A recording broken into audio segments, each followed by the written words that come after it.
അങ്ങനെ ഞങ്ങളും ഉണ്ടാക്കി കാരമൽ ബ്രെഡ് പുഡിങ്. അതിനാവശ്യമായ ബ്രെഡില്ലേ, ബ്രെഡും കോഴിമുട്ടയും പഞ്ചസാരയും പാലാണ് വേണ്ടത്. ഞങ്ങൾ 4 ബ്രെഡും ഒരു അരക്കപ്പ് പാല്, പിന്നെ ഒരു ഇത്തിരി പഞ്ചസാര, അതൊക്കെ ഇട്ടിട്ട് മിക്സിയിൽ അടിച്ച്, പിന്നെ 2 കോഴിമുട്ടയും. പിന്നെ അതിൽ വാനില എസൻസൊക്കെ ചേർക്കലുണ്ട്, പക്ഷേ വീട്ടിലതില്ലാത്തതുകൊണ്ട് ഞങ്ങളത് ചേർത്തിട്ടില്ല. അതൊക്കെ ചേർത്താൽ ടേസ്റ്റൊക്കെ ഉണ്ടാവും.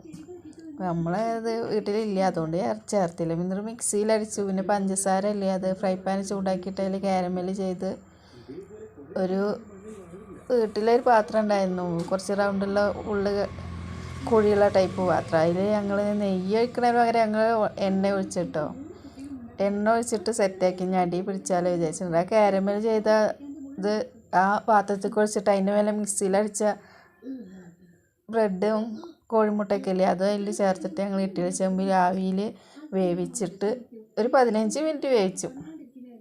അതിന് ശേഷം ഒരു പപ്പടക്കോലുണ്ടായിരുന്നു വീട്ടിൽ, അതെടുത്ത് കുത്തി വയ്ക്കിയപ്പോൾ വെന്ത് സെറ്റായിരുന്നു. അപ്പം ഞങ്ങളത് ഇറക്കി വെച്ചു, ചൂടാറാൻ വേണ്ടിയിട്ട് വെച്ചു. ചൂടാറിയപ്പോൾ അത് നല്ല സോഫ്റ്റ് ആയിട്ടുണ്ട്. എന്നിട്ട് ഞങ്ങളൊരു പാത്രത്തേക്ക് കൊട്ടി. അച്ചാണ് കേട്ടോ അത് നേരെ തിരിച്ച് മറിച്ച് വെക്കണത്. അങ്ങനെ മറിച്ചപ്പോൾ സംഭവം സെറ്റായിരുന്നു. നല്ല വിചാരിച്ച പോലെ യൂട്യൂബിൽ കണ്ട പോലെയൊക്കെ ആയി. ഫസ്റ്റ് കൊട്ടിയപ്പോൾ വന്നില്ല, പിന്നെ വന്നു. കാണാനല്ലേ ഭംഗിയില്ലേ. കാരമൽ ഇതിൻ്റെ കുഴപ്പം എന്താ അറിയില്ല, ചെറിയൊരു കയ്പുണ്ടെങ്കിലും നല്ല ടേസ്റ്റായി. ഞങ്ങൾ കഴിച്ചു, കട്ട് ചെയ്തിട്ട് ഞങ്ങൾ 3 ആളും കഴിച്ചു.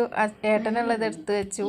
അപ്പോൾ ഇന്നത്തെ വീഡിയോ ഇത്രയേ ഉള്ളൂ. ഇഷ്ടമായ എല്ലാവരും ലൈക്ക് ചെയ്യൂ, കമൻറ്റ് ചെയ്യൂ, സബ്സ്ക്രൈബ് ചെയ്യൂ, കൂടെ കൂടൂ.